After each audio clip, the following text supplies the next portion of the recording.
బాబాయ్ నమస్తే, ఏం చేస్తుంటారు? రైతులు అండి. రైతులు ఏంది చంద్రబాబు వచ్చిన తర్వాత రైతులంతా కుదేలైపోయారంట, రైతులంతా నాశనం అయిపోయారంట. మరి ఒక పక్క నుంచి వాళ్ళకి మద్దతు ధర కూడా లేకుండా చేస్తున్నారంటే చంద్రబాబు నాయుడు గారు, ఇది ఎంతవరకు నిజం అసలు?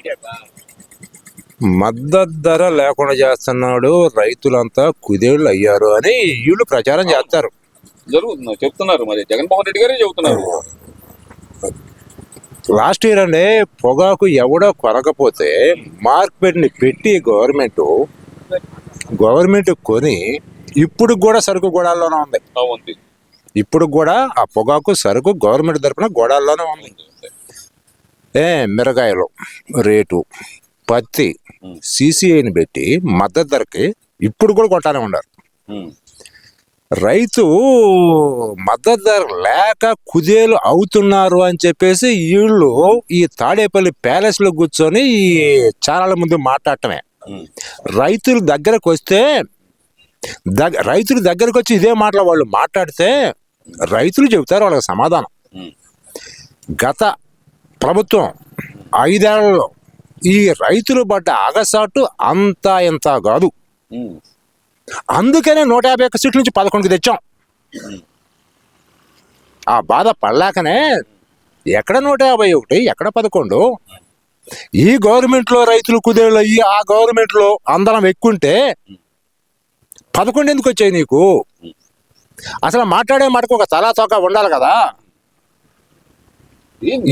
ఏదో ఒకటి ఈ ప్రభుత్వం మీద ప్రజలాలా ప్యాలెస్లో కూర్చొని మాట్లాడండి.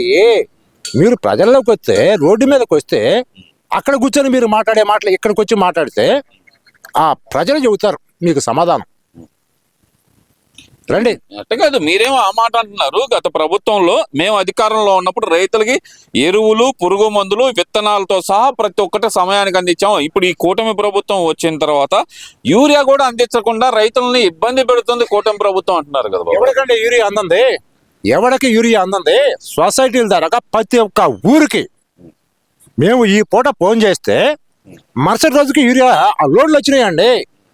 యూరియా అందకుండా రైతులు ఇబ్బంది పడ్డారు, ఇబ్బంది పెడుతున్నారు. ఎవరైనా ఇది మాట్లాడారంటే కళ్ళబొల్లి మాటలై వాళ్ళ రాజకీయంగా వాళ్ళ పబ్బం గడుపుకోవడం కోసం మాట్లాడే మాటలు తప్పితే యూరియా ఎరువులు దొరకలేదనో దానివల్ల ఇబ్బంది పడ్డారా, రైతులు ఇబ్బంది పడ్డారు అనుకోవటం కళ్ళబొల్లి మాటలయ్యి ఈ ప్రభుత్వం మీద బురజాలాల. సస్యశ్యామలంగా ఉందండి రైతాంగ వ్యవస్థ. గత 5 ఏళ్లలో పిల్లల చదువుల నిమిత్తమో పెళ్లిళ్ళ నిమిత్తమో 1 ఎకరం భూ అమ్ముకోవాలంటే అంతకుముందు 1,00,000 కోటి రూపాయలు అడిగిన పొలం ఈ గత గవర్నమెంట్లో గత 5 ఏళ్లలో 20 లక్షలకు అడిగినాడు. అంత దారుణంగా పడిపోయింది. అంత దారుణంగా ఎందువల్ల అంటారు? ఈ ప్రభుత్వం, గత ప్రభుత్వం చేతగాని విధానాల వల్ల అమరావతి లేకుండా చేసి 3 రాజధానులని ఈ ఉన్న రాజధాని ఎక్కడికో తీసుకెళ్తానని ఈ చేతగాని విధానాల వల్ల ఈ విధంగా రైతులు కుదేలు అయింది. అప్పుడు ఇప్పుడైతే కాదంటారు. ఇప్పుడైతే కాదు. ఆ గత 5 ఏళ్లలో 20 లక్షలకు కూడా అడగల పొలం ఇవాళ రోజున ₹1 కోటి తక్కువ ఎక్కడా లేదండి. రైతు అనేవాడు పరమ సంతోషంగా ఉన్నాడు ఈ గవర్నమెంట్ లో. మీరేమో ఆ మాట అంటున్నారు. చంద్రబాబు నాయుడు గారు వచ్చిన తర్వాతే పూర్తిగా తలకిందులైపోయింది వ్యవహారం అంతా అని చెప్పి మరి వాళ్ళు ఎందుకు చెప్తున్నారు అనుకోవచ్చు అంటారు. వాళ్ళు ఎందుకు చెప్తున్నారంటే వాళ్ళ రాజకీయ పబ్బం గడుపుకోవడం కోసం, వాళ్ళ పబ్బం గడుపుకోవడం కోసమే, వాళ్ళ పబ్బం గడుపుకోవడం కోసం తప్పితే ఎవడి మీద ఇది జనం మీద ప్రేమ కాదు. జనం మీద ప్రేమ కాదు. జనం కోసం జగన్, జగన్ కోసం జనం అంటున్నారు కదా. మరి జనం కోసం జగన్, జగన్ కోసం జనం, ఇదే మాట కదా వాళ్ళు చెబుతుంది. అందుకనే 11 ఇచ్చారండి. ఆ జనమే 11 ఇచ్చారు. జగన్ కోసమే జనం, జనం కోసమే జగనం. అందుకనే 150 నుంచి 11కి వచ్చింది. అవన్నీ ఈవీఎంలు మాయ చేసినాయి అని చెప్తున్నారు. ఇప్పుడు కూడా అదే మాట మీద ఉన్నారు. ఇప్పుడు నువ్వు చేస్తే సంసారం, నేను చేస్తే వ్యభిచారం. గతంలో నీకు 151 వచ్చినప్పుడు కూడా ఈవీఎంల మాయనంటే అప్పుడు కాదా? ఇప్పుడు నువ్వు 11 పడిపోయావు కాబట్టి నెపం ఈవీఎంల మీద. అంటే లాజిక్ పాయింట్ చెప్పారు మీరు, అది దాంతో నేను ఏకీభవిస్తాను. కానీ అసలు నీ కూటమి ప్రభుత్వం వచ్చిన తర్వాత రాష్ట్రంలో అభివృద్ధి లేదు, సంక్షేమం లేదు, మొత్తం అరాచకం రాజ్యం వెళ్తుంది. నోరు తెరిచి ప్రశ్నించే వాడిని అనగదొక్కుతుంది కూటమి ప్రభుత్వం అంటున్నారు కదా. ఇప్పుడు జనంలో ఉన్న స్పందన కూడా ఇదేనండి. గత గవర్నమెంట్లో కొన్ని ఏరియాల్లో తెలుగుదేశం పార్టీ సానుభూతి పరులు కానీ కార్యకర్తలు కానీ గ్రామాలు ఖాళీ చేసి బయటకు వెళ్ళాల్సిన పరిస్థితి. చూసాం. సరే, ఆ రాక్షస పాలన అంతమైంది, ఈ పాలన వచ్చింది. ఎవడైనా మా బుడ్డాళ్ళం తెలివి తక్కువ వాళ్ళం, ఏమీ తెలియని వాళ్ళం, మా బుడ్డాళ్ళం కూడా ఏమనుకుంటామంటే అట్టు పెట్టినామా అట్టున్నర పెట్టాలి కదా అనుకుంటాం. నువ్వు అట్టున్నర పెట్టకపోతే ఆరట్టు కూడా పెట్టాలా. అదే మీరు అరట్టు కూడా పెట్టట్లేదు అంటే ఓ పక్కన వల్లభనేని వంశీని గాని లేదంటే గనక ఏదైతే కొడాలి నానిని గాని, కొడాలి నాని అయితే అసలు కనపడలేదండి, వేరే విషయం. వల్లభనేని వంశీ, జోగి రమేష్, అంబటి రాంబాబు, చెవిరెడ్డి భాస్కర్ రెడ్డి, ఏదైతే కనుక ఇంకా ఎంపీలు ఉన్నారు, వీళ్ళందరినీ అన్యాయంగా అరెస్ట్ చేసి లోపలేసి చిత్రహింసలు పెడుతున్నారు అంటున్నారు కదా. మరి అన్యాయంగా అరెస్ట్ చేసింది వీళ్ళని తేల్చాల్సింది కోర్టు అండి. తప్పు చేశారు, జైలుకి వెళ్ళారు. వీళ్ళని అన్యాయంగా మీరు ఇక్కడ దాకా పట్టుకొచ్చారా అని చెప్పి నిర్ధారణ చేయాల్సింది, తేల్చాల్సింది కోర్టు. ఏం తేల్చింది? వీళ్ళదేమీ తప్పు లేదు, వీళ్ళని అన్యాయంగా తెచ్చారు అని చెప్పింది ఆ కోర్టు? లేదు కదా. తప్పు చేసిన లోపటేస్తే అన్యాయం అని మీకు ఒక్కలేంటి? అంబటి రాంబాబు అంటున్నాడుగా, ఏముంది నేను క్షమాపణ చెప్పిన తర్వాత కూడా కక్ష తీర్చుకోవడానికి నన్ను అరెస్ట్ చేశారు, నేనేం తప్పు చేశానని ఒక కాపు నాయకుడినే కదా నా మీద దాడి చేస్తుంది అంటున్నాడు కదా. గతంలో పట్టాబండి బోషడికి అన్నాడు. బోషడికి అనే పదానికి అర్థం ఏందో ఎవరికి మాకైతే తెలియదు, మరి ఎవరికైనా తెలిసిన వాళ్ళు ఉండారో నాకు తెలియదు. మా పల్లెటూరులో ఓత పదం. ఆ మాటకే పట్టాభి మీద ఎంత దాడి చేశారో, ఎంత చిత్రహింసలు పెట్టారో చూసాం.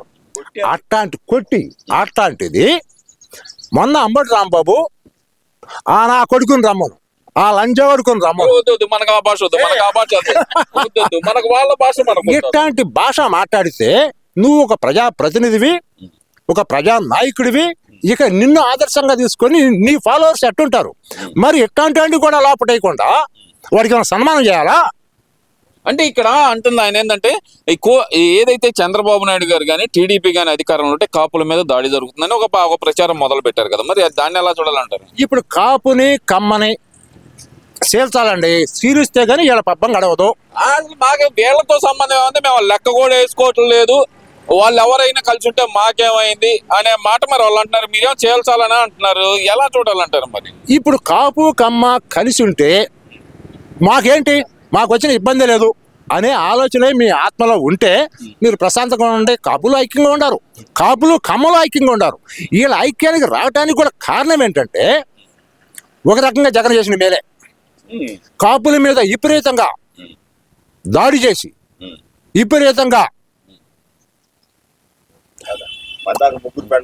ఆ తోలనాడి కమ్మ కులాన్ని కులం పేరెత్తి తిట్టి అప్పుడు అట్ట కాదు, మీరు ఆ మాట అంటారు. కమ్మ కులాన్ని కులం పెట్టి తిరిగితే అనక ఏదైతే అనక వల్లభనేని వంశీని దగ్గరికి జారదెత్తారా, లేదంటే కొడాలి నానిని మంత్రి పదవి వేస్తారా? అసలు మీరు ఆ మాట అంటారేంది?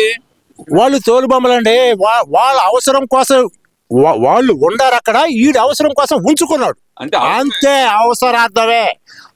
వాళ్ళ మీద ప్రేమ కాదు, కమ్మ కులం మీద అంతకంటే ప్రేమ కాదు. సరే, ఇప్పుడు కొడాలి నాని అంటున్నాడు కదా, అన్యాయంగా అరెస్ట్ చేస్తున్నారు, తొందరలోనే మా ప్రభుత్వం వచ్చింది, ఒక్కొక్కరికి మామూలుగా ఉండదని చెప్పి మన అంబటి రాంబాబుని పరామర్శించినాడు చెబుతున్నాడు కదా. అప్పుడు ఆ రోజు చెబుతున్నాడు కదా, మరి ఏమంటారు మరి దానికి? త్వరలోనే మా ప్రభుత్వం వస్తుంది. రప్ప ఈ రప్పలు చూసే 11కి తెచ్చాం. ఇంకా మీకు జ్ఞానోదయం కలగకుండా మేము ఎంచుకున్న వృత్తిని అదే ఫాలో అవుతాము. మా వృత్తే రప అని అంటే ఈ 11 కూడా మళ్ళీ సింగిల్ డిజిట్కి వచ్చింది. సింగిల్ డిజిట్ కి వచ్చింది. అరే వాళ్ళు ఇప్పటికే అంటే ఇప్పుడు ఎలక్షన్లు పెడితే మొత్తం మేమే కొట్టేస్తామని చెప్పి జగన్మోహన్ రెడ్డి ఇప్పుడు ఎలక్షన్ పెట్టరు కాబట్టి పెడితే అంటారండి వాళ్ళు. ఎలక్షన్ పెట్టరు కాబట్టి పెడితే అంటారు వాళ్ళు. ఎలక్షన్ పెట్టమనండి, ఈ 11 వచ్చేసి వస్తా మళ్ళీ ఆ 11 కూడా రావంటారు. 11 కూడా రావు, సున్నా. ఇది మీరు 11 కూడా రావు అంటున్నారు. వాళ్ళు ఏమో అసలు ఎవరైతే సజ్జల రామకృష్ణారెడ్డి అడిగితే కనుక ఈసారి 200 సీట్లు మాయా అంటున్నాడు అండి. గతంలో అండి గతంలో ఎమ్మెల్సీ ఎలక్షన్ లో ఈ వైసీపీ ఘోరంగా ఓడిపోయింది. విలేకరుల సజ్జలను అడిగారు, ఏంటి ఇట్టబోయారేంటి 151 సీట్లతో అధికారంలో ఉండేవాళ్ళు ఇట్టబోయారేంటి ఎమ్మెల్సీ ఎలక్షన్లో అని. సజ్జలు చెప్పిన సమాధానం అండి, ఎమ్మెల్సీ ఎలక్షన్ ఓటింగ్ అంటే చదువుకున్నాడు వేసే ఓటింగ్. ఇది చదువుకున్నాడు మాకెందుకు వేస్తాడు? చదువుకున్నాడు సంస్కారం తెచ్చినాడు మాకోటి వేస్తాడా? వేయడు కదా. మా ఎలక్షన్లు ఉండేలే రాబోతున్నాయి, ఆ ఎలక్షన్లో ఉన్న జనం అంతా మా జనమేను, మా ఓట్లు వేరేగా ఉన్నాయి అని సజ్జలు చెప్పాడండి. ఆ ఎలక్షన్ కూడా చూసాము, 151 నుంచి 11కి వచ్చింది. ఇంకా మీకు తత్వం బోధపడకపోతే అంటే ఇప్పుడు మీరు అన్నారు రప్పా పోయి ఏకంగా రక్తంతో హోలీ ఆడే స్టేజ్కి వచ్చారులేండి. ఇప్పుడు నెల్లూరు పర్యటనలో అయితే రక్తంతో హోలీ ఆడతాం అంటున్నారు. ఆడతామంటున్నారు కదండి. ఆడండి ఆడండి. ఇప్పుడు ఈ ప్రభుత్వం మీద కూడా జనంలో కొంత అయిష్టత ఉందండి. దేనికంటారు? దేనికి అంటే ఏందిరా ఇట్ట వీళ్ళు 11 సీట్లకు వచ్చి కూడా ఈ విధంగా వీళ్ళు ఇది చేస్తున్నారంటే వీళ్ళని చూస్తా ఉపేక్షిస్తా ఊరుకోవటం అనేది ఏంటిది చేతకంతనమా అని ఇట్లాంటి అసంతృప్తి ఈ ప్రభుత్వం మీద కూడా జనంలో ఉందండి. మొన్న అమ్మడి రాంబాబు అతను మాట్లాడిన భాషకి అతని మీద తిరగబట్టం కూడా జనం. ఈ ప్రభుత్వం చర్య తీసుకోదటాకు, ఈ ప్రభుత్వం చర్య తీసుకోదు. ఆ చర్య ఏదో మనమే తీసుకోవాలా? వాళ్ళ చేతుల్లో గతంలో ఇబ్బంది పడ్డాళ్ళండి. వీళ్ళే ఆ పిల్లి మేళ గంట కట్టి ముందుకు వచ్చారు. ఇక ఈ ప్రభుత్వం కూడా ఇట్లాంటి దుర్మార్గుల మీద చర్యలు తీసుకోకపోతే జనమే చర్యలు తీసుకుంటారండి. ఓకే బాబాయ్.